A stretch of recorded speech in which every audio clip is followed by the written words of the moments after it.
মাহফিলের সম্মানিত সভাপতি সাহেবের ইঙ্গিতে আমি আপনাদের খেদমতে একটি আয়াত তিলাওয়াত করেছি। এই আয়াতের আলোকেই আমি আপনাদের সামনে আলোচনা করব। আল্লাহ যেন আমাকে তিলাওয়াতকৃত আয়াত এবং হাদিসকে সামনে রেখে সহিহ নিয়ত নিয়ে কোরআনের আলোচনা করার, আপনাদেরকে যেন আল্লাহ সহিহ নিয়ত নিয়ে কোরআনের আলোচনা শোনার তৌফিক দান করেন। সকলে বলুন আমিন। আমার বন্ধুগণ, আমার তিলাওয়াতকৃত আয়াত সূরা নহলের ৯৭ নম্বর আয়াত। আর কোন ছোট বাচ্চা যেন সামনে আইয়া বয় না। কেউ আসতে চাইলেও সামনে আসার কোনো অনুমতি নেই। ছোট বাচ্চারা মাহফিলের সামনে বসা মানেই আলোচকের মন নষ্ট করা। তাদেরকে ওই কোনায় দিয়া দেন, নতুবা আসারই দরকার নেই মাহফিলে। কেন আসবো ওরা? যখন ওয়াজ শোনার সময় হবে তখন আসবে না, আর এখন আসবেই 2 মিনিট বাদে আবার চলে যাবে। কোনো বাচ্চা যেন আর সামনে আসে না। যারা কর্তৃপক্ষ আপনারা খেয়াল রাখবেন, ওদের ওই কোনায় দিবেন, ওই কোনায় বসবে, ওখান থেকে চলে যাবে। কোরআন হাদিসের আলোচনা কোনো তামাশা নয়। তাদের আসা যাওয়ার জন্য মন নষ্ট হবে। 1 মিনিটও বসে নাই, উঠে গেল। সব জায়গায় একই অবস্থা।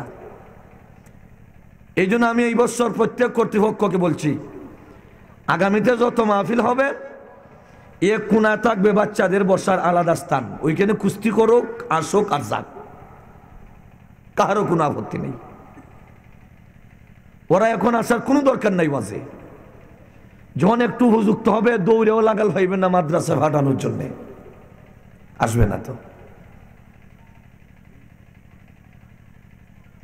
আলোচনার একটা মন মানসিকতা নিয়েই আমরা বসি। সামনে যখন বাধা থাকবে আলোচনা চলবে না। আমার বন্ধুগণ আসেন, আমি আপনাদের খেদমতে, আর আজকের আলোচনাটা আমি সিদ্ধান্ত ইসলাম মনে মনে একটা সভাপতি সাহেবের একটা ইঙ্গিতে আমি বিষয় পাল্টিয়ে নিছি মা এখানে বসার পরে। আমি যে আয়াত তিলাওয়াত করেছি সূরা নহলের ৯০ নং আয়াত, ৯৭ নম্বর আয়াত। এই আয়াতের আলোকেই কিছু সময় আপনাদের খেদমতে আলোচনা করব। ওয়ামা তাওফীকি ইল্লা বিল্লাহ। আমার বন্ধুগণ, দুনিয়াতে প্রত্যেকটা মানুষ সুখ চায়, আপনারা দুঃখ চান? মাতুন না, আপনারা সুখ চান না দুঃখ চান? সুখ চান। প্রতিটি মানুষ শান্তি চায়।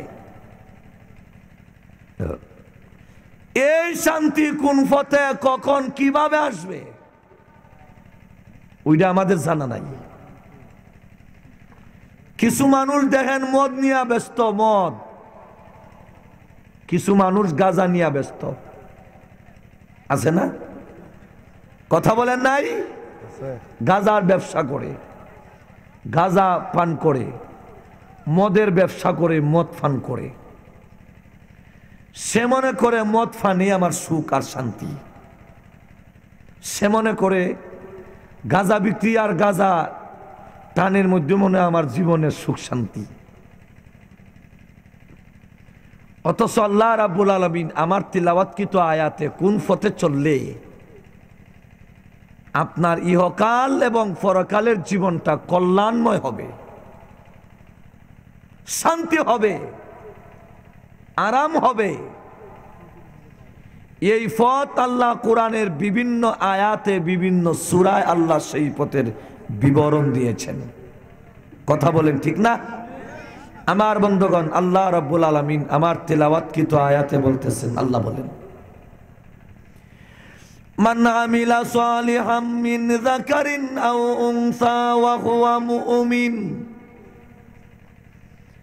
আল্লাহ বলেন, যারা নেক আমল করবে, নারী হোক অথবা পুরুষ হোক, ভালো করে বুঝবেন। আমি তো আপনাদের এলাকার ওই কাজে অনেক দূরের মেহমানরা আসবেন, তখন আরো গুরুত্বপূর্ণ আলোচনা হবে। আল্লাহ বলেন, যারা নেক আমল করবে তারাই হলো মুমিন। নারী হোক আর পুরুষ হোক, নেক আমল করে আল্লাহর সান্নিধ্য লাভ করার বেলায় কোনো বংশর পরিচয় নাই। দুনিয়ার আদালতে গেলে দলীয়করণ, আত্মীয়করণ, বংশীয়করণ, ধর্মীয়করণ, কত জাতের করণ আছে। আদালতের হাকিম যদি আপনার কোনো আত্মীয় হয় তাহলে খুন থাকলেও মাফ। আপনার গোষ্ঠীর যদি দুইজন ব্যারিস্টার হয়, আপনি যদি দুর্নীতি মামলার আসামি হন, দেখবেন ওদের সহযোগিতায় যেই আদালতে আপনার মামলাটা হোক অনেকটা কিন্তু হালকা হয়ে যাবে। কথা বলেন ঠিক না? আল্লাহর আদালতে নারী আর পুরুষ সব সমান। আল্লাহ বলেন যারা নেক আমল করবে, নারী হোক পুরুষ হোক অথবা নারী হোক, ওয়াহুয়া মুমিন, সেই মুমিন। সুবহানাল্লাহ কোন, সেই তো মুমিন যারাই নেক আমল করবে। আচ্ছা আপনারা বলেন তো, আপনারা তাফসীর মাহফিলে আসছেন শরীদ গামাতে, সব পাইবানি? মাতুনিয়া নারীরা সব পাইবনি? হেরাও যদি বাড়ি ঘরে বইয়া একটু কোরআন হাদিসের কথা মনোযোগ সহকারে শুনেন, আপনারা ইনো আইয়া যে সব পাইবাম, নারীরা বাড়িত বইয়া মনোযোগ সহকারে শুনলে আল্লাহ তাদের আমল নামায়ও এই পরিমাণ সব দান করবেন। তাহলে আল্লাহর আদালতে নারী পুরুষ সবাই সমান, সবের বেলা সমান, আমল করার বেলায় ভিন্ন পথ পদ্ধতি আছে, বিভিন্ন স্থান কাল পাত্রভেদে ব্যবধান আছে, তবে সবের বেলায় সমান। কথাটা বোঝার জন্য আরেকটা উদাহরণ দিই। আপনারা মাগরিবের নামাজ কই হরছো? মসজিদ সব পাইছুনি?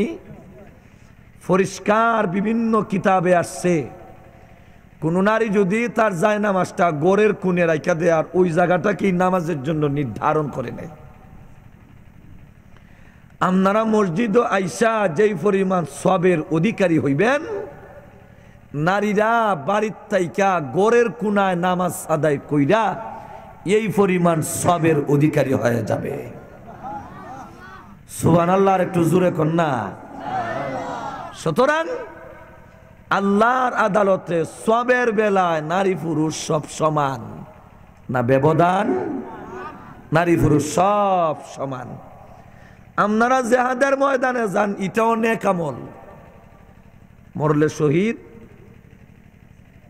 মাতুনিয়া, তাহলে শহীদার গাজী হওয়ার পথ আল্লাহ নারীরা রে দিছেনি? দিছে না? বলে দিছে না। কেন দিব না? যদি আপনারা আল্লাহ দেয়া নারীদের শহীদ শাহাদতের মর্যাদার পথ আল্লাহ বন্ধু হয়ে যায়, যেহেতু আল্লাহ আপনারা পক্ষে আইলো, হেরার বিপক্ষে গেল মাতুনিয়া। তাহলে আপনারা যেমন জেহাদের ময়দানে গিয়া গুড়ার উপর চর হইয়া বিমানের দ্বারা, যুদ্ধ বিমানের মাধ্যমে যেভাবে হোক যুদ্ধ কইরা শহীদ হইয়া জান্নাতের মেহমান হয়ে যাবেন, নারীদেরকেও আল্লাহ এমন একটা ব্যবস্থা রাখছে, গোরের কোনায় যদি মরে, হাসপাতালের বেডেও যদি মরে, আল্লাহ তাদেরকেও শাহাদতের মর্যাদা দিয়া জান্নাতের মেহমান বানায় নিবেন। তাইলে বোঝা গেল আপনারা যেমন শহীদ হইয়া শহীদি মর্যাদা লাভ করার পথ এবং পদ্ধতি আল্লাহ বর্ণনা করছেন, নারীরাও শাহাদতের মর্যাদা কেমনে লাভ করব এই পথ আর পদ্ধতি আল্লাহ নারীদেরকেও দান করছেন। কি বলেন ঠিক না? একটা নারী যদি সন্তান প্রসব করতে দুনিয়ার থেকে বিদায় নেয়, শাহাদতের মর্যাদা লাভ করবে। আর একটু জোরে হইনা, সন্তান প্রসব করতে গিয়া মায়ানমার গিয়া মরব না, ফিলিস্তিন গিয়া মরব না, গোরের ভিতরেই মরব। গোরের ভিতরেই মারা গেছে। সন্তান প্রসব করতে গিয়া যেই নারীটা গোরের ভিতরে ইন্তেকাল করেছে, আল্লাহ পাক তাকেই শাহাদতের মর্যাদা দান করবেন। জোরে সুরে কোন সুবহানাল্লাহ। আপনারা যেমন যুদ্ধের ময়দানে গিয়া যুদ্ধ কইরা বাচ্চা ইতে পারলে গাজী, একটা নারী সন্তান প্রসব করতে গিয়া কষ্ট করছে, শেষ পর্যন্ত আল্লাহ তাকে, শেষ পর্যন্ত মহান আল্লাহ তার হায়াত আছে, আল্লাহ তাকে বাঁচিয়ে রাখছে। ওই মহিলাটিও বেঁচে থাইকাম গাজীর মর্যাদা লাভ করবে। তাহলে আপনারা আমার এই সংক্ষিপ্ত কথা বুঝে থাকলে বলেন তো, নেক আমল কইরা আল্লাহর দরবারে সোয়াব পাওয়ার ব্যাপারে নারী পুরুষ ব্যবধান কথা বলেন সমান না ব্যবধান? নারী পুরুষ সমান। আপনি জেহাদের ময়দানে গিয়া যুদ্ধ কইরা শহীদ হইছেন, একটা নারী সন্তান জন্ম দিতে গিয়া শেষ পর্যন্ত সন্তানটা জন্ম হয়েছে অথবা হয় নাই, কিন্তু সন্তান জন্ম দিতে মহিলাটি শাহাদত বরণ করেছে, মারা গেছে, আল্লাহ তাকেও শাহাদতের মর্যাদা দান করবেন। জুড়ে সুরে কোন সুবহানাল্লাহ। তাহলে সবের বেলায় নারী আর পুরুষ সমান না ব্যবধান? সবের বেলায় সমান, কর্মর বেলায় ব্যবধান, কর্মস্থলের বেলায় ব্যবধান, ওই দিক দিয়ে ব্যবধান। তবে সবের বেলায় আল্লাহর দরবারে কোনো ব্যবধান নাই। সবের বেলায় নারী আর পুরুষ সর্বত্র সমান। জুড়ে সুরে কোন সুবহানাল্লাহ। আল্লাহ রাব্বুল আলামিন আমার তিলাওয়াতকৃত আয়াতে আল্লাহ বলেন, মান আমিলা সালিহাম মিন যাকারিন আও উনসা। আল্লাহ বলেন যে ব্যক্তি নেক আমল করবে, যারা নেক আমল করবে, যারা নেক আমল করবে, নারী হোক পুরুষ হোক অথবা নারী হোক, ওয়া হুয়া মুমিন, আমি আল্লাহ ঘোষণা দিলাম তারাই মুমিন। তারা যে মুমিন এরারে আল্লাহ দিব কিতা? আল্লাহ বলেন ফালানুহিয়ান্নাহু হায়াতান তাইয়্যিবা, আমি আল্লাহ নিশ্চয় নিশ্চয় আমি আল্লাহ তাদেরকে পবিত্র জিন্দেগি দান করব। আরেকটু আসতে হন সুবহানাল্লাহ। তাইলে পবিত্র জিন্দেগি নিশ্চয় নিশ্চয় আল্লাহ বলেন, এই পবিত্র জিন্দেগির ব্যাখ্যা কি, তার বিশ্লেষণ কি, এটা একটু পরে হবে, একটু পরে হবে। এই জন্য আমি জানতে চাই ইহকাল এবং পরকালের জীবনে আপনারা সুখ চান না আপনারা দুঃখ চান? সুখ চান। তাহলে সুখ যদি চাইতে হয় তাহলে আমার কি করতে হবে? আর আমার নেক আমল করতে হবে। নেক আমল করতে হলে কিতা নেক আমল করতাম, কেমনে করতাম? আমার বন্ধুগণ, বিভিন্ন কিতাব থেকে আলোচনায়, বিভিন্ন কিতাবের হাওলায়, বিভিন্ন কিতাবের দেখে আলোচনা পর্যালোচনা করে সার নির্যাস একটা মানুষ যদি ইহকাল এবং পরকালের জীবনে কল্যাণ চায়, কমপক্ষে দুনিয়ার জীবনে তার 4টা কাজ করতে হবে। কয়টা? কথা বুঝেননি আমার? কয় কাম? 4 কাম। কথা বলুন দোস্ত, কয় কাম? 4 কাম। 1 নাম্বার কাজের নাম, আপনার জীবনটাকে গুনাহমুক্ত জীবন গড়তে হবে। কি মুক্ত জীবন? আপনারা বলেন তো, বর্তমান আমাদের সমাজে গুনার মাত্রা বেশি না নেক আমলের মাত্রা বেশি? গুনাহের। কথা হইনা কেন? জোরে হইনা খেলে গিয়া। গুনাহের মাত্রা বেশি না নেক আমলের মাত্রা বেশি?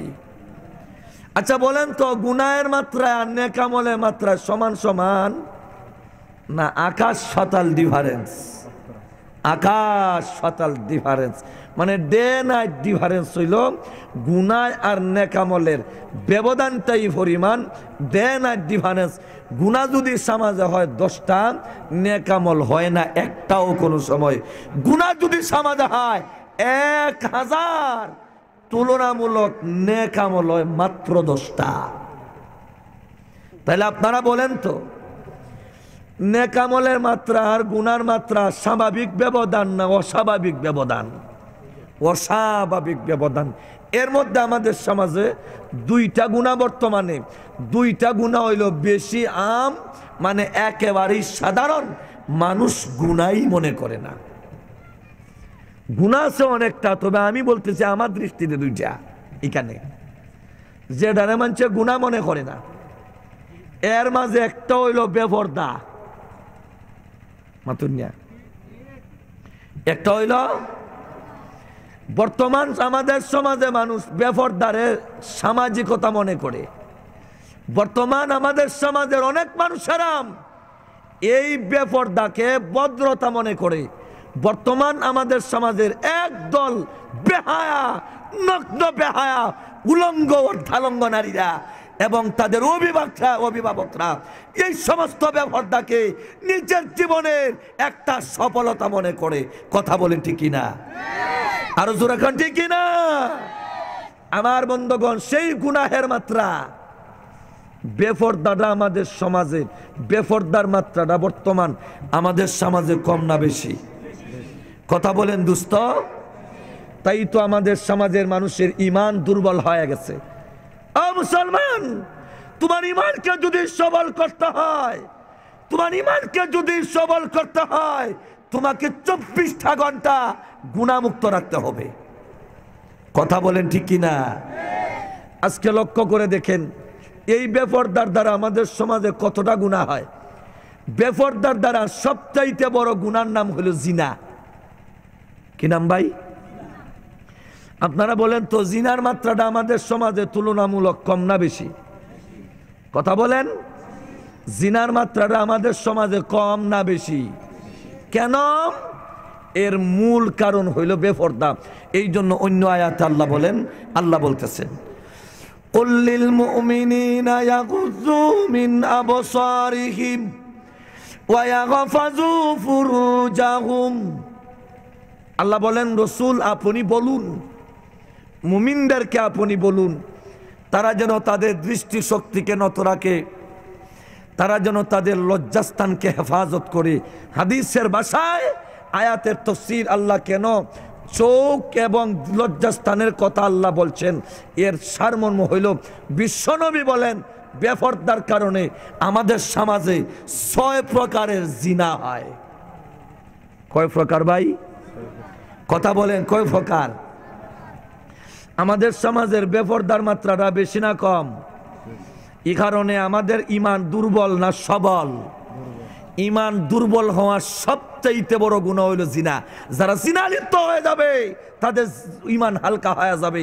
এই জন্য ইহুদি খ্রিস্টানেরা আজকে আমাদের সমাজে নারীদেরকে অধিকারের নাম দিয়া ঘর থেকে বের করে 8 পাস মেয়েকে মেট্রিক পাস ছেলের, বিএ পাস ছেলের সমমান দেওয়া, এটা বুকামি ছাড়া কিছুই হতে পারে না। কথা বলেন ঠিক কিনা? মেয়ে হইল 8 পাস, মান হইল ছেলের মেট্রিক পাসের। একটা ছেলে মেট্রিক পাস কইরা যেই মান ভাই, একটা মেয়ে 8 পাস কইরা এই মান ভাই। একটা মেয়ে মেট্রিক পাস কইরা যেই মান ভাই, একটা ছেলে বিএ পাস কইরা যেই মান ভাই, একটা মেয়ে মেট্রিক পাস কইরা এই মান ভাই। এই মান দেওয়ার অর্থ হইল সমাজের মুসলমানকে অপমান করা। মান দেওয়া না, মানের নাম দিয়া, মানের লোভ দেখাইয়া, চাকরি দিয়া, বেপরদায় না, জিনায় লিপ্ত করাইয়া মুসলমানের ঈমানকে ধ্বংস করা। কথা বলে ঠিক কিনা? আর জোরে কান ঠিক কিনা? এটা ইহুদি খ্রিস্টানদের একটা বিরাট চক্রান্ত। এদের মূল টার্গেট হইল যে কেমনে নারীদেরকে বেপরদায় আনা যায়। নারীরা যখন বেপরদায় চলে আসবে, নারীরা যখন বেপরদায় চলে আসবে, সমাজের যুবকদের চরিত্র নষ্ট হয়ে যাবে। চক্ষুর জিনায় লিপ্ত হবে, মুখের জিনায় লিপ্ত হবে, হাতের জিনায় লিপ্ত হবে, পায়ের জিনায় লিপ্ত হবে, কর্ণের জিনায় লিপ্ত হবে, সারমর্ম দাঁড়াইল লজ্জাস্থানের জিনায় লিপ্ত হবে। রসুল বলেন, ইজা জানাল আব্দু, যখন কোনো বান্দাম জিনার মধ্যে লিপ্ত হয়ে যায়, খারাজা মিনহুল ঈমান, তার থেকে ঈমান বের হয়ে যায়। তাহলে ঈমান বিধ্বংসী 1 নম্বর অস্ত্র নাম মাতুন্না জিনা। কথা বলেন না কেন? কি নাম? আরো জোরে বলেন, কি নাম? তাই তো আমাদের সমাজে শান্তি না অশান্তি? কথা বুঝিয়া কইেন, আমাদের সমাজে শান্তি না অশান্তি? সুতরাং শান্তির সমাজ যদি কেউ, আমি যদি আমার জীবনটাকে শান্তিময় জীবন লাভ করতে হয় ব্যক্তিগত জীবনে, 1 নাম্বার আমার জীবনটাকে গুনাহমুক্ত করতে হবে। আমার জীবন যদি গুনাহমুক্ত না হয়, আমার ইহকাল শান্তি হবে না, আমার পরকালও শান্তি হবে না। কথা বলেন ঠিক কিনা? আমার বন্ধুগণ আসেন, তাহলে বেপরদার দ্বারা সমাজের মধ্যে কয় প্রকারের জিনা হয়? মাতুন্যা দিকে আপনারা। 1 নাম্বার,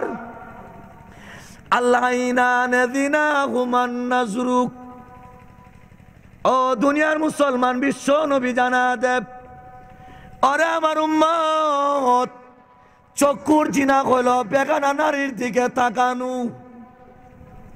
চক্ষুর জিনা হচ্ছে বেগানা নারীর দিকে তাকানো। বিশ্বনবী বলছেন তাহলে চক্ষুর জিনা হইল বেগানা নারীর দিকে তাকাইবা, কর্ণের জিনা হইল বেগানা নারীর অযথা কথাবার্তা শুনবা বা গান বাজনা শুনবা। আপনার পায়ের জিনা হইল বেগানা নারীর দিকে আকৃষ্ট হয়ে আপনি ধীরে ধীরে এগিয়ে গিয়ে গেলেন, সেটা আপনার পায়ের জিনা। তার কাছে গিয়া কথা বলছেন, আপনার মুখের জিনা হয়ে গেল। হাতের দ্বারা স্পর্শ করছেন, আপনার হাতের জিনা হয়ে গেছে। এবার শুধুমাত্র বাকি রইল লজ্জাস্থানের জিনা। এই জন্য আল্লাহ বলেন তোমাদের দৃষ্টি শক্তি নত রাখো আর লজ্জাস্থানকে হেফাজত করো, কারণ জিনার কাজ শুরু হয় দৃষ্টি শক্তি থেকে, শেষ হয়ে গেল লজ্জাস্থানে। শেষ হয় কোন জায়গায়? এই জন্য হাসরের মাঠে আল্লাহ জিজ্ঞাসা করবেন, বান্দা রে তোর কর্ণ, হাত, জিহ্বা ওইগুলোর দ্বারা কোনো গুনাহ টুনা করছিলে? কই আল্লাহ করছি না। হাসরের মাঠেও না করব, কিতা করবো হাসরের মাঠেও? দুনিয়ার মুসলমানেরা তো আল্লাহ জিজ্ঞাসা করবে, বান্দা তুমি কি গুনাহ করেছ? বান্দারা ওই দুনিয়ার জীবনে আমার কথা মানছ আর আমার নবীর তরিকা তোমার জীবনে কি বাস্তবায়ন করেছ? আমার বন্ধুরা এমনি জবাব দিবে, আল্লাহ আমি সব নেক আমল করছি, সব করছি গো আল্লাহ। আল্লাহ কইব সব করছো, তাহলে আমল নামাটা একটু দেখো। এখন আমল নামার ভাই চাইবে, এখন আমল নামার মধ্যে দেখা যায় আমার বন্ধুগণ আমল নামার মধ্যে জিনার গুনাহ আছে, আমল নামার মধ্যে বেপরদার গুনাহ আছে, আমল নামার মধ্যে গান বাজনা শোনার গুনাহ আছে, ইত্যাদি ইত্যাদি। আপনি গুনার দিকে পায়ের দ্বারা হেঁটে হেঁটে অগ্রসর হয়েছিলেন, এই গুনাহ আছে। আপনার হাতের দ্বারা গুনাহ করছেন, আরেকজনের অন্যায় আঘাত করছেন, জমি দখল করছেন, কুড়াল দিয়া জমির আইল কেটে ফেলছেন, ইত্যাদি ইত্যাদি বিভিন্ন ধরনের গুনাহ যখন আমল নামায় দেহ হইব, তখন লোকটা জিগাইব, আল্লাহ গো এই আমল নামাটা লেখছে কে? আল্লাহ কইব ফিরিস্তারা তো লেখছে। বলে ফিরিস্তারা যদি লিখে থাকে, আল্লাহ আমাদের বুঝে পড়ছে না, আমরা এত গুনাহ করছি না, ফিরিস্তারা একটু বেশি লেখছে। নাউজুবিল্লাহ কোন আরো জোরে। আমার জবাব পারাম ইয়াবার চেমার তো আল্লাহ জিজ্ঞাসা করবে, বান্দা তুমি কি গুনাহ করো না? বান্দারে আমল নামার মধ্যে আছে। লোকটা ডেকে বলবে, আল্লাহ আমি ওই সমস্ত গুনাহ করি নাই, আমি ওই সমস্ত গুনাহ করছি না, ওইগুলো ফিরিস্তারা লেখছে, আমি তো করি নাই। আল্লাহ আমি করছি না, ফিরিস্তারা লেখছে। তাই নাকি? ফিরিস্তারা যদি লিখে থাকে তুমি মানো না, আল্লাহ আমি মানি না, ফিরিস্তারা অতিরিক্ত লেখছে, তো সাদিক অতিরিক্ত লেখছে। বলে তাইলে কি মানবা? বলে আমার নিজের মধ্যে কোনো সাক্ষী থাকলে আমি মান্না নিব, আমি যে গুনাহ করছি এটা আমি মেনে নিব। আমার নিজের মধ্যে কোনো সাক্ষী যদি দেখাইতে পারেন, সাক্ষী আল্লাহ পারবনি দেখাইতো? গাছও সাক্ষী দিব, মাছও সাক্ষী দিব, রাস্তাও সাক্ষী দিব, গড়ও সাক্ষী দিব, বিল্ডিংও সাক্ষী দিব, যেই ফত দিয়া গেছলাম ফতে সাক্ষী দিব, যেই ফুলের উপরে বইয়া আমনে গুনাহ করছিলাম ফুলেও সাক্ষী দিব। আমার বন্ধুগণ সবাই তো সাক্ষী দিবে, ওইগুলো অস্বীকার করা কোনো সুযোগ নাই। তখন কইব, আল্লাহ গো আমার নিজের মধ্যে কোনো সাক্ষী যদি থাকে তাহলে একটু দেখান তো। আমার জমা পারাম ইয়াবার চেমার তো এই কথা বলবে, আল্লাহ বলবে বান্দা সাক্ষী আছে। আলিয়াউমা নাখতিমু আলা আফওয়াহিহিম ওয়া তুকাল্লিমুনা আইদিহিম ওয়া তাশহাদু আরজুলুহুম বিমা কানু ইয়াকসিবুন। আল্লাহ রাব্বুল আলামিন বলবেন, আজকের দিনে আমি আল্লাহ তোমার মুখে স্টেপলার মেরে দিলাম, মোহর মেরে দিলাম, কথাই বলতে পারবা না।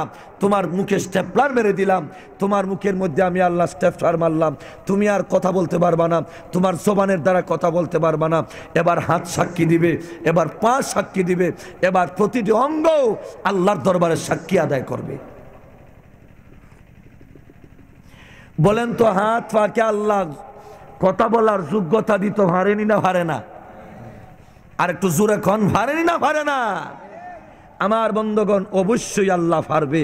আল্লাহ যখন এই ক্ষমতা দিবে, হাতে কইব, আল্লাহ গো এই হাতের দ্বারা বেগানা নারী গায়ে স্পর্শ করছে, এই হাতের দ্বারা আরেকজনের জমির আইল কেটে নিয়ে আসছে, ওই হাতের দ্বারা আল্লাহ অন্যায়ভাবে আঘাত করছে, ওই হাতের দ্বারা ইত্যাদি ইত্যাদি এই গুনাহগুলো করছে। চক্ষু সাক্ষী দিবে, কর্ণ সাক্ষী দিবে, নাসিকা সাক্ষী দিবে, আপনার মাথার চুল সাক্ষী দিবে, আপনার হাত পা সব সাক্ষী দিব। তখন কইব, আপনি আপনার হাতকে বলবেন, হাতরে তোর চাহিদা মিটানোর জন্যে আমি হাতে গুনাহ করেছিলাম, তোমার চাহিদা মিটানোর জন্যে আমি পায়ের দ্বারা গুনাহ করেছিলাম, তোমার চাহিদা মিটানোর জন্যে আমি আমার অঙ্গের দ্বারা গুনাহ করেছিলাম, আজকে দেখে আমার বিরুদ্ধে সাক্ষী দিচ্ছ। আপনার প্রতিটি অঙ্গ খুলে বলবে, বান্দারে আমরা তো সাক্ষী দেই না, এই সাক্ষী দেওয়ার ক্ষমতা আল্লাহ আমাদেরকে দিয়েছেন। আমার বন্ধুগণ বলেন তো, তাহলে আপনি যত গুনাহ করবেন, হজরে সজরে, পাহাড়ে পর্বতে, অন্ধকারে আলুতে, বাড়ি গড়ে, হাওরে, মঙ্গল গ্রহে, আর যে কোনো গ্রহের মধ্যে গিয়া, পাহাড়ের মধ্যে গিয়া গুনাহ করেন, সেই গুনাহটি আপনি লুকাইতে পারবেন না। একদিন অবশ্যই আমার আল্লাহর সামনে এইগুলো ভেসে উঠবে। এইগুলো লুকানোর ক্ষমতা কাহারও? আরো জোরে বলেন, কাহারও? এবারে আসুন তো, এই 6 প্রকারের গুনাহ হচ্ছে আমাদের সমাজে নারীরা পর্দা মানার কারণে না বেপর্দার কারণে? বেপর্দার কারণে। আমার বন্ধুগণ, 2 নাম্বার আরেকটা গুনাহর কথা বলছি। আমাদের সমাজে গান আসেনি? জোরে কোন নাই? গানের মাত্রা থেকে কোরআন তেলাওয়াতের মাত্রা বেশি। আমরা কোরআন শরীফ, কোরআনের তেলাওয়াত বাজান মোবাইল, মাশাআল্লাহ মাশাআল্লাহ। গানের চাইতে কোরআনের আওয়াজ বেশি না কম? কথা বলেন। আমার যুবক ভাইরাম, আজকে লক্ষ্য করে দেখুন, হাতের মধ্যে গান, ঘরের মধ্যে গান, রাস্তার মধ্যে গান। বান্দারে আমাদের হাতে হাতে গান, আরে ঘরের ভিতরে গান, মুষ্টির ভিতরে গান, আমার পকেটের মধ্যে গান, এইভাবে শুধু গান আর গান। গাড়ির মধ্যে গান, বাড়ির মধ্যে গান, দোকানের মধ্যে গান, শুধু গান আর গান। কথা বলেন ঠিক কিনা? ও মুসলমান, একেবারেই আম হয়ে গেছে, মানুষ গানটাকে গুনাই মনে করে না।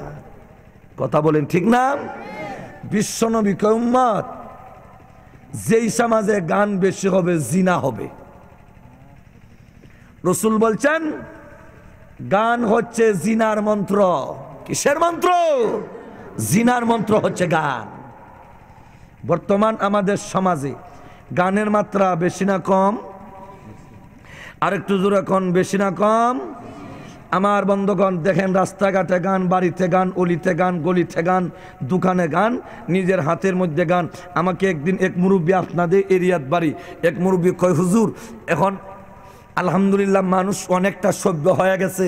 আগে যখন ফুস মাঘ ফাল্গুন এই মাসগুলো যখন আমাদের মধ্যে আসতো, তখন মানুষ বিভিন্ন ধরনের যাত্রা গান, বাউল গান, মালজোড়ার গান, বিভিন্ন জাতের গানের আয়োজন করত। আল্লাহ শুকুর, এখন সমাজের মধ্যে গান নাই হইলেও চলে। আমি ওনাকে লক্ষ্য করে বললাম, বান্দা এবার লক্ষ্য করে দেখো, তোমার দৃষ্টিতে আমাদের মধ্যে গান কম। ওরে মুসলমান, সমষ্টিগত গান নাই, আরে সমষ্টিগত গান নাই, মালজুরা গান নাই, বাউল গান নাই, যাত্রা গান নাই, আজব লীলার গান নাই, সমষ্টিগত গান নাই, ব্যক্তিগত গান বাড়ছে। জোরে কোন ঠিক না বে ঠিক? আরো জোরে। আচ্ছা, সমষ্টিগত গান ঠিকই এখন আমাদের সমাজে কম। আগে যেভাবে গান হইতো আমাদের সমাজে, যাত্রা গান, বাউল গান, এরপরে মালজোড়া গান, এই জাতীয় বিভিন্ন কিস্সা, বিভিন্ন জাতের গান বাইরে বাইরে ভাড়ায় ভাড়ায় প্রতিবেশীর মধ্যে হইতো। এখন খালি একটা আছে, মারিফতির গানটা কিন্তু জিন্দা আছে, বাকি সকলটি সমষ্টিগত গান সব দাফন হয়েছে। তবে মারিফতির যেটা, এটা কিন্তু সমষ্টিগতভাবে জিন্দা আছে। এখন তুলনামূলক সমষ্টিগত গান কম, কিন্তু ব্যক্তিগত গানের মাত্রা কম না বেশি? কি পরিমাণ বেশি? আগের তুলনায় 100 গুণ বেশি না 1000 গুণ বেশি? আমার যুবক ভাইরাম, এবার লক্ষ্য করে দেখুন, আগে পুষ মাস, মাঘ মাস, ফাল্গুন মাসে গান হইতো, 1-2 দিন গান, সারা এলাকার মধ্যে মাত্র 2টা গান হইছে, মনে করেন 2টা 2 দিন মাত্র গান, 5 দিন মাত্র গান। এবার একবার নয় 2 বার নয়, সারা দিনের ভিতরে ব্যক্তিগতভাবে কয়েকবার গান শুনে, জোরে কোন ঠিক কিনা? এখন 100 জন মানুষে যদি ডেইলি 2 বার কইরা শুনেন তাহলে 200 বার গান হইল। ডেইলি 3 বার কইরা বাজান 300 বার গান হইল। ডেইলি 10 বার কইরা যদি বাজান মানে গান শুনে 1000 বার গান হইল। আপনার গ্রামের ভিতরে যদি 100 মানুষের ঘরে টিভি অথবা আপনার টাচ মোবাইল থাকে, মানে গান শোনার ব্যবস্থা থাকে, 100 মানুষ যদি ডেইলি 10 বার গানের সুইচ দেয় তাহলে 100 মানুষে আপনার গ্রামের ভিতরে ডেইলি 1000 বার গান হইল। কথা বলেন না কেন? তাহলে গানের মাত্রা বাড়ছে না কমছে? আগে হইতো বছরে 2 দিন, এখন ডেইলি 1000। ডেইলি গীতা মাত্র না, ডেইলি গীতা। ও ভাই, গান বাজনা শুনলে জ্ঞান বাড়ে না বাটফার হয়? কিতা হয়? জ্ঞান গরিমা বাড়ে, আমল আখলাক ভালো হয় না নষ্ট হয়? এক বেচারা আমার একদিন একটা নাটক শুনাইলো, মানে শুনানি বলতে নিজে কইসারি আমার দরকার একটা নাটক আজকে দেখছি, তবে ইতা নাটক, হ্যাঁ এটা খুব জ্ঞান খুব বেশি বাড়ে। আমি বললাম কেমনে বেশি বাড়ে? হয়তো তো নাটকটা শুনুন। এক লোক গেছে হোটেলে ভাত খাইতো। কই ভাত খাইতো? হোটেলে ভাত খাইয়া কেমনে হোটেলের মালিক রে ঠগাইয়াই তো ই ঠগাঠগির নাটক। কিসের নাটক? ঠগাঠগির নাটক। এখন কই কেমনে ঠগাইব? এখন বুঝিছে এখন কেমনে ঠগাই, বিল না দেয়া কেমনে বাড়িয়া যায়। গান শুনলে যে জ্ঞান বাড়ে দেখেন, এটা বাটফারির জ্ঞান, চুরি ডাহাতির জ্ঞান, আর মদ জুয়ার জ্ঞান, জিনার জ্ঞান। কথা বলে ঠিক কিনা? আর জোরা গান ঠিক কিনা? আমার বন্ধুগণ, আমি ভাই একটু বলেন তো, কই হুজুর কই আপনি শুনেন? বলো আপনি কোন কই নাটক দেখলাম বেটা ভাত খাইয়া হোটেলে বইছে কেমনে ঠগাইতো, বিল না দিয়া কেমনে আইতো। এটা বাস্তব অবাস্তব না? এখন ভাত উৎখাইয়া বইছে তো বয় কয় কিমিয়া যাইতা না, একটু বই একটু রেস্ট লই। এত রেস্ট লইতাছে মানে চিন্তা করতেছে কেমনে বিলটা না দিয়া যাইতো। ও তো উড়াউড়ির সময় যাইব, নাহলে কোনো একটা দুকা দেওয়া যাইতো। এই চিন্তা করতে করতে হঠাৎ করে দেখে তার বামে একজন লোক আছে, বা ডাইনে একটা লোক হোটেলে ভাত খাইছে। ওই লোকটা ফয়েতে এমনি টেয়া বার করছে, বার করে তুই একটা কাগজকিতা লেখছে, আর দেখতেছে ওই 500 টাকা একটা নোট বার করছে। এই নোটটা বিল দিত। হে 500 টাকার নোটটা দেখিয়া দেখি দিয়ে নোটের নম্বরটা কত। এখন ধরিলেন নোটের নাম্বারটা দেখছে, ধরিলেন খ এবং স আছে না? নিলা মাথুন আসেনি? খ এবং স, এই খোয়ার স দেখছে। পরে 10টা না 8টা সংখ্যা দেখে, পরে প্রায় সময় 8টা সংখ্যা। এখন মনে করিলেন দেখে লাইছে পয়লা নম্বর হইল আপনার 09, এরপরে হইল 28, এরপরে 56, এরপরে 98। এই 4টা সংখ্যা মুখস্থ করছে।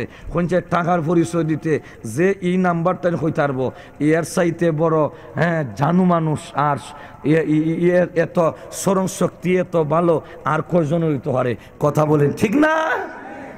বড় টাকার নাম্বারটা দেখিয়া হে বালা কইরা মুখস্থ করছে। ওই লোকে তার আগে গিয়া বিল দিছে। বিল দেয়া তো লোকটা গেছিয়া ওই লোক বারণির পরে হে গিয়া সামনে টেবিলের সামনে বই দিছে। তো ম্যানেজার জিগায়, তার বিল কত? তার বিল বলে ওনার বিল 150। বয় রাগ হয়, যারা লোক আছে এরা কয় আর 150 টাকা বিল দেও। ভাই ই কি আজিব দেশ, কি তুই সে বিল খবর দিতাম দেখছুন নাকি জাত বাঠারি বিল খবর কয়। বিল খবর মানে কয় আপনি আমার 350 দিন, 500 টাকা দিলাম তো। জ্ঞান বাড়ছেনি? এটা কি আল্লাহ ভাবার জ্ঞান না শয়তান ভাবার জ্ঞান? শয়তান ভাবার জ্ঞান। বুঝছে হ্যাঁ দাও 350 টাকা দাও। তো এটা খিতা দিস? আমি বললাম 500 টাকার নোট দিছি। এই তো আমি আফইলা আই তো 500 টাকার নোটটা দিলাম। আমি দি কেন? তো তুমি কেমনে কেন করবাই মিয়া? তুমি তো এই দেশ নাই। ফালটা ফালটা শুকইল ম্যানেজারের উপরে। তখন মানুষ দল গেছিয়া এখন মানছে তুমি খিতা বলে 500 টাকা নোট দিছি। বলে হাসুনি? বলে হাসা মানে খুন কিতা? হাসা খুন কিতা আপনারা? ওই তো কুনার মধ্যে আমার টাকা। বলে পরিচয়, তো পরিচয় মানে টেকার প্রথমে লেখা আছে কব এবং উম, মনে করেন দেখুন উল্টাইয়া সোয়ার উম লেখা আছে টেকার, দেখুন আসেনি। এরপরে শব্দটা হইল পয়লা 0, এরপরে 9, এরপরে 2, এরপরে 8, এরপরে 5, এরপরে 3, এরপরে 8, এরপরে 9, দেখুন যাচ্ছেন যায় কিতাটার ভাই নবাব সলিমুদ্দিনের কারবার। বাবা এখন হের সাইতে নবাব আর আবার কয়জন আছে, কথা বলেন ঠিক না? মানুষ যারা দল হয়েছে এরা কইতে তো ইয়ার চাইতে বড় দলিল তো আর দুনিয়াতে নাই না আছে। এই ম্যানেজার দেখি আমরা তো সবসময় উঠে লোকাই দেখি ঠক তুমি না বেটা, আজকে সেটা ঠক হইব, ওই বালা মানুষ ঠক হইব, বালা মানুষ আর ঠক বালা হইয়া বার যাব, ঠিক না? ঠিক আমার বন্ধুগণ এখন মানুষ দেখি হাসতে আমরা সবসময় উঠে লোকাই খানির টাইম হলে আমরা জিন্দাবাজার থইয়া আমরা ফুলের ইফারে পর্যন্ত নাইলে ইনো কদম তোলাই আর আসতে দেখে লাই আজকে অবস্থাটা কিতা আপনি কতজনের ঠকাইছেন দেখিলাই। এখন 500 টাকা নোট বার করে দেখা যায় ইয়া আল্লাহ চন্দ্র সূর্য জেলা সত্য, এর কথাও সত্য, বুঝলেন? এখন ঠিক না? চন্দ্র সূর্য মিথ্যা না সত্য? আমার মানুষদের ঠিক ক স বরকার জম এই সে আগর মাগর একবারে A to Z মিল আছে। মানুষে কয় মিয়া ম্যানেজার আর বাট্টারে কদিন করবাই, কইছে বাট্টার কে হইছে, যে বাট্টারে হইলো বাট্টার হইলো না, যে বালায় বাট্টার হইছে। তাহলে গান শোনায় বালা মানুষে বাটফার বানায় আর বাটফার ফুরসত বাটফারের সুযোগ পাই আরো বাটফারি করে, কথা বলেন ঠিক না? আমার জমা পারাম ইয়া বাচ্চে মার তো লোকেরা কয় তুমি অন্যায় টাকা ফেরত দাও। বান্দা লক্ষ্য করে দেখো ভাত খাইলো মাগনা, 350 ভাইলো মাগনা, জোড়া কন ঠিক কিনা? ও দুনিয়ার মুসলমানেরা, ওই লোকটা তো 350 লাভ করছে না, আরে 150 টাকার ভাত খাইলো, 350 টাকা লাভ করলো, খিচ্চাই খানো শেষ না। এখন ম্যানেজার এখান নতুন একটা ছাত্রী ওই বাটফারে ডাক দেখো, সমাবেত বন্ধুরা ওই ম্যানেজার বড় বাটফার। আমি যদি বলি ওই ছাত্রীরা আমার উনি না করবে, আমি খাওয়ানোর সময় ছাত্রীরা রাখছি, ছাত্রীরাও লই লইছে, বুঝছুনি? চেহারা লইয়া কয় সাবকল কিতা কইতাম, এখন যদি আমি কই ছাত্রীরা আমার এই ম্যানেজার যে বাটফার এ কিন্তু সাংঘাতিক বাটফার, ছাত্রীরাও আমার যে এটা না করবো। আমি খাওয়ানোর টাইমে কইছি ভাই আমি মুখটা দই আর ছাত্রীটাও থইলাম, দেখুন ছাত্রীও কিন্তু আমার কইয়া কই ম্যানেজাররা জিগিত ছাত্রীটা লইছে লইয়া জায়গা আর ম্যানেজার ব্যাক করল মতো বুঝিছে। এখন যদি ম্যানেজারে কয় ছাত্রী ওইটা মিশা লইয়া যায়, কোন যে কিলকি ম্যানেজারে খাইব না হে খাইব? তাহলে কটা বাটফারি করছে? ওই গান বাজনা নাটক শুননা বাটফার হইল না ওলি হইছে? মাতুন না দিয়ে আপনারা দুনিয়ার মুসলমানেরা এই জন্য গান বাজনা আজকে রাস্তায় ঘাটে শুধু গান আর গান। ওরা মুসলমান আমার ঘরের মধ্যে গান, আমার বাড়ির মধ্যে গান, আমার গাড়ির মধ্যে গান, আমার সর্বত্র গান। আরে ওইগুলোর থেকে সমাজকে বাঁচাও, আরে গুনাহ মুক্ত জীবন গড়ো। জীবন যদি করতে পারো কবরে রাখতে দেরি হবে, আমার আল্লাহ আপনার কবরকে জান্নাতের বাগান বানাইতে দেরি হবে না। আরো জোরে কন্যা সুবহানাল্লাহ। ও মুসলমান, তাইলে আমাদের সমাজে আজকে গুনাহ বেড়ে গেছে, ঘরের মধ্যে গুনাহ, রাস্তার মধ্যে গুনাহ, সর্বত্র গুনাহ আর গুনাহ, কথা বলেন ঠিক কিনা? তাহলে আমাদের সমাজে গানের মাত্রাটা বাড়ছে না কমছে? তাই গান বাজনা যদি কেউ জড়িত হয় এর জীবনে উপকার হইব না অপকার হইব? একটা অপকারের সামান্য বিবরণ দেই, এটা তো এক একটা এক স্বতন্ত্র বিষয়। আজকে আপনারা সুনির্দিষ্ট বিষয় দিচ্ছেন না বিদায় আমি ইমাম সাহেবের ইশারা অনুযায়ী সার্বিক পরিস্থিতির দিকে লক্ষ্য করে আলোচনা করছি। আমার বন্ধুগণ, এক বন্ধুর বাড়ি হইল রিয়াদ, আর এক বন্ধুর বাড়ি হইল জিদ্দা। সংক্ষিপ্ত কথা, রিয়াদের বন্ধু মারা গেছে, জিদ্দার বন্ধু স্বপ্নে দেখে। কে স্বপ্নে দেখে? কোন জায়গার বন্ধু? কথা বলেন। আমার জমা পারাম রিয়াদের বন্ধু মারা যাওয়ার পরে জিদ্দার বন্ধু স্বপ্নে দেখে ওই জিদ্দার বন্ধু রিয়াদের বন্ধু ডাক দিয়ে বলে, বন্ধু আমার, আমাকে বাঁচাও, আমাকে বাঁচাও, আমাকে বাঁচাও। আর আপনার কি হইল? এবার ঘুম ভেঙে গেছে। পরের দিন স্বপ্নে দেখে, বন্ধু আমাকে বাঁচাও, আমাকে বাঁচাও, আমাকে বাঁচাও। আমার স্বপ্নে দেখে, ও মুসলমান, ওই রাত্রে ঘুম ভেঙে গেল। আবার তৃতীয় রাত্রে যখন ঘুমিয়ে গেল, স্বপ্নে দেখে, বন্ধু আমাকে বাঁচাও, আমাকে বাঁচাও। কি বাঁচাইব দোস্ত? আমার কবরে জাহান্নামের আগুন। শান্তি না অশান্তি? কথা বলেন ভাই, শান্তি না অশান্তি? অশান্তি। কি বাঁচাইব? কেমনে বাঁচাইব? ও বন্ধু আমার, আমাকে বাঁচাও, আমাকে বাঁচাও। আরে কেমন করে বাঁচাইব বন্ধু?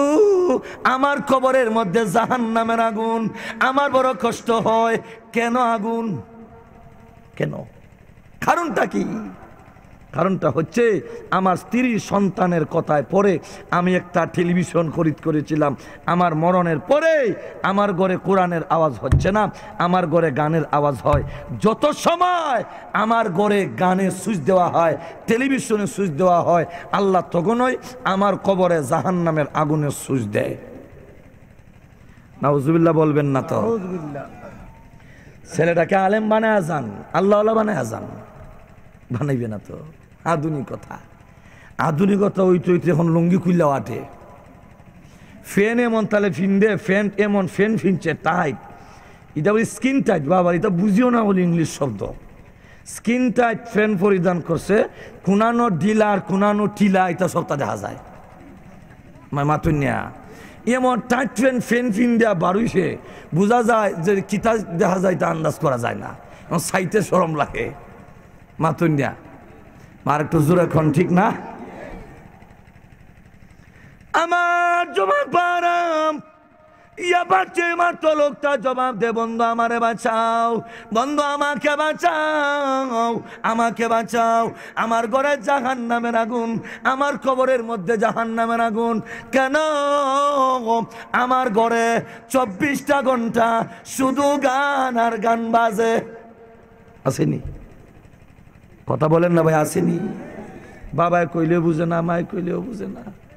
ছেলে বড় হয়ে গেছে, মা বাবার কথা মানে না। ঠিক আছে, ঘুম ভেঙে গেছে। পরের দিন উনি চলে আসছে ওনার বন্ধুর বাড়িতে। বন্ধুর বাড়িতে যখন আসছে,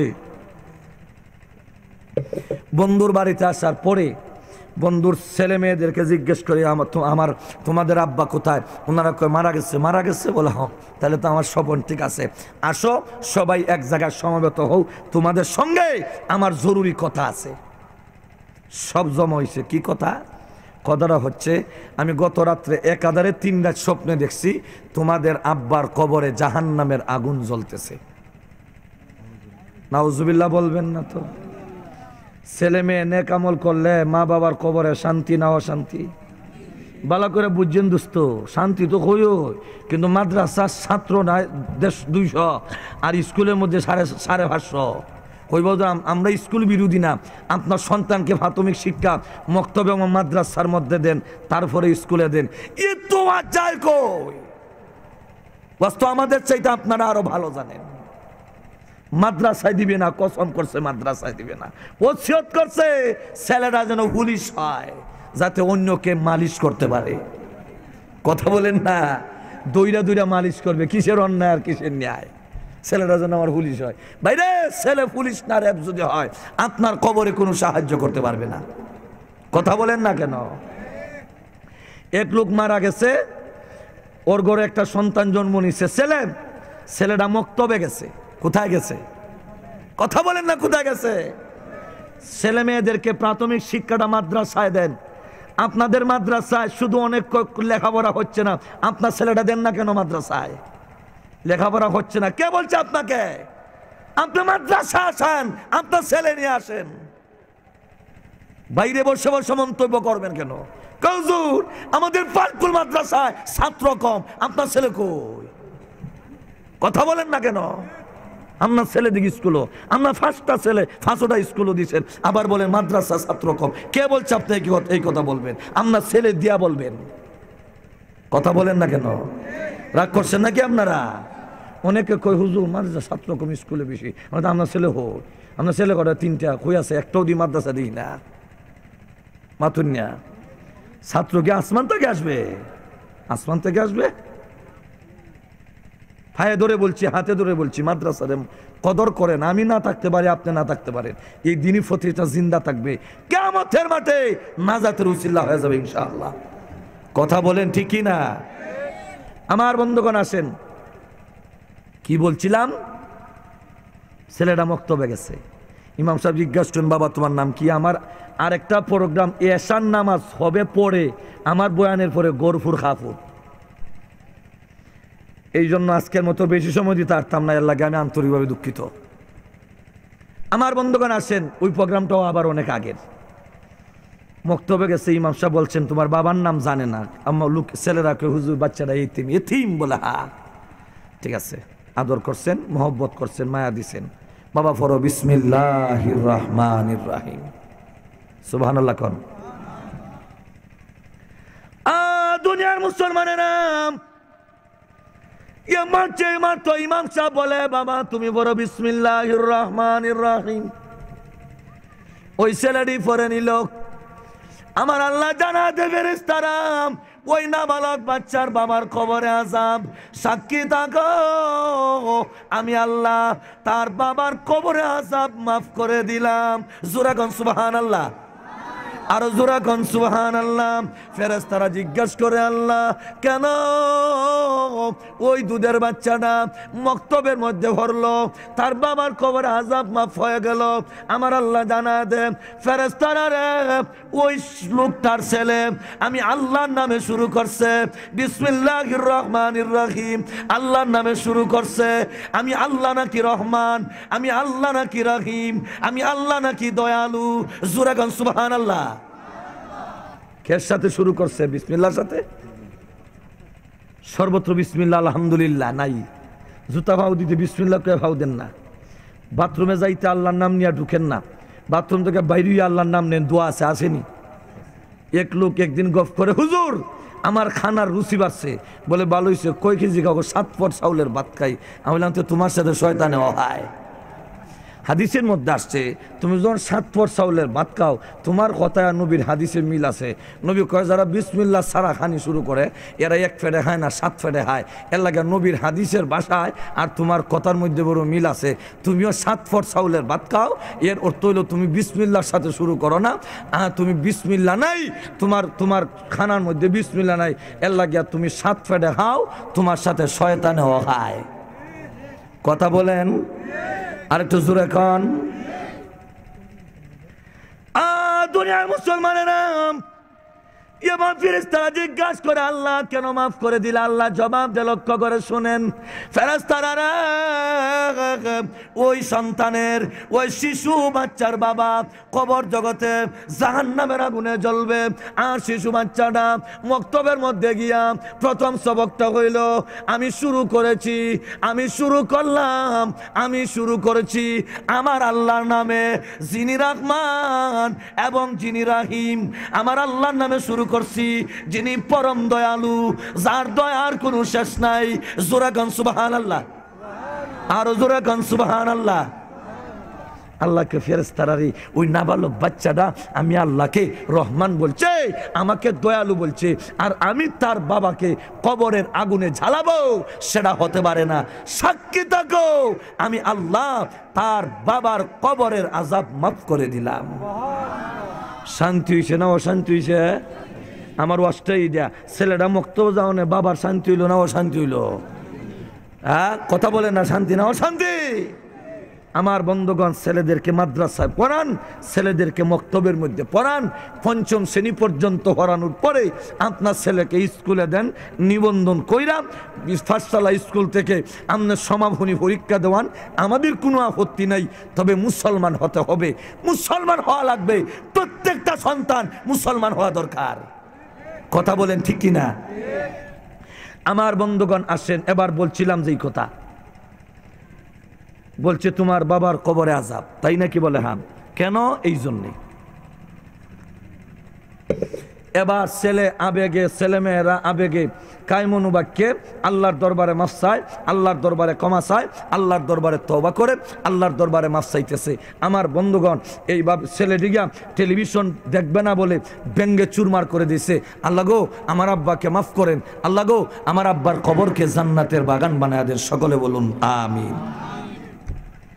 আমার জমার পারাম, এইভাবে লোকটা আল্লাহর দরবারে ছেলেমেয়েরা শুধু কান্দে, স্ত্রী কান্দে, ও দয়ার আল্লাহ আমার বাচ্চারে হেফাজত করেন, আল্লাহ আমার আব্বাকে হেফাজত করেন, আমার আব্বাকে হেফাজত করেন, আমার স্বামীকে হেফাজত করেন, আল্লাহ আমার আব্বারে মাফ করেন। জোরে কোন সুবহানাল্লাহ। স্ত্রী কাঁদতেছে, স্বামীকে মাফ করেন, সন্তান কাঁদতেছে, আব্বাকে মাফ করেন।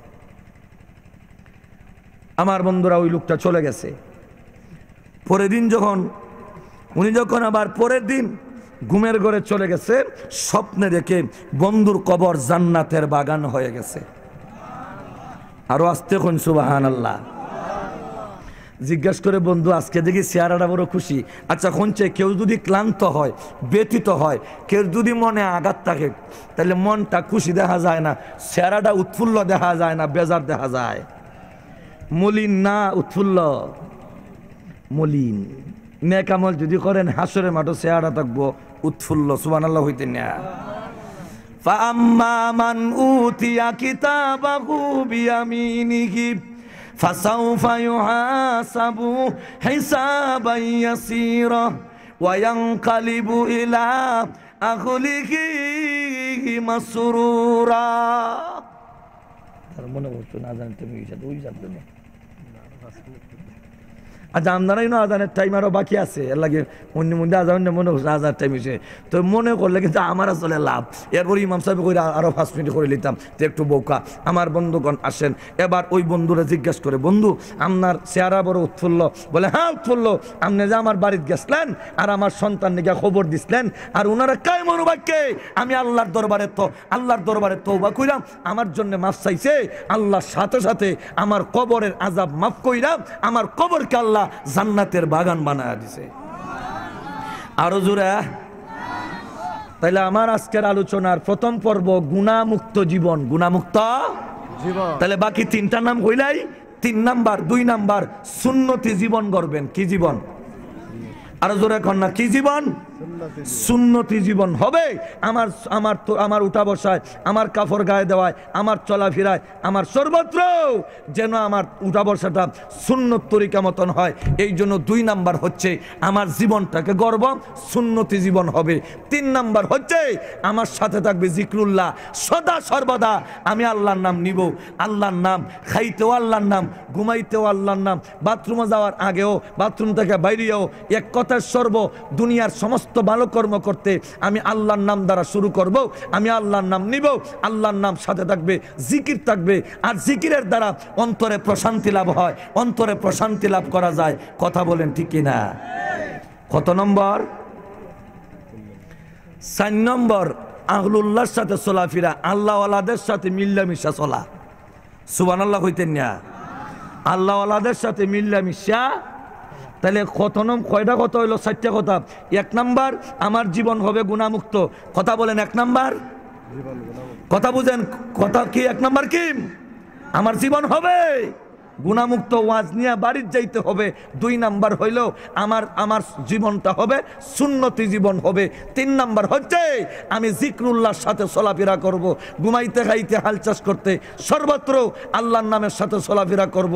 হলো 3। 4 নাম্বার হইল আল্লাহ ওয়ালাদের সাথে সম্পর্ক গড়ে তুলব। কিয়ামতের মাঠে আল্লাহ ওয়ালাদের সাথে জান্নাতে যাবেন। কথা বলেন ঠিক কিনা? এই 4 কাম করতে খেয়ে রাজি না তুলেন, রাজি নাই খেয়ে, রাজি নাই খেয়ে। আমি কিন্তু দেখছি না, চোখ মুখ জ্বালাইছিলাম। আমি কিন্তু কইছি চোখ মুখ জ্বালাইছি, আমি সামনে দেখবার রাজি নাই খেয়ে। একজনও না। মা সাথে রাজি আসুন খেয়ে হাত উঠাইন। আল্লাহ আমাদের সবাইকে গুনাহমুক্ত জীবন, সুন্নতি জীবন গড়ার তৌফিক দান করেন। সকলে বলুন আমিন। ওয়া আখিরু দাওয়ানা আনিল হামদুলিল্লাহি রাব্বিল আলামিন। দোয়া চাই, দোয়া করব আজকের মাহফিলে আল্লাহ কামিয়াব করেন, এলাকার সমস্ত মুমিন মুসলমানের কবরকে জান্নাতের বাগান বানায় দেন। সকলে বলুন আমিন। এই যুব সমিতি, বিশেষ করে হাফেজ রুহুল আমিন রুহেল সহ এলাকার যারা, এলাকার সর্বস্তরের যুবক ভাই, মা বোনেরা, মুরব্বীরা যারা পরামর্শ দিয়ে সহযোগিতা করছেন, আল্লাহ সকলের সাহায্যে কবুল করেন। সকলে বলুন আমিন। ওয়া আখিরু দাওয়ানা আনিল হামদুলিল্লাহি রাব্বিল আলামিন। আসসালামু আলাইকুম।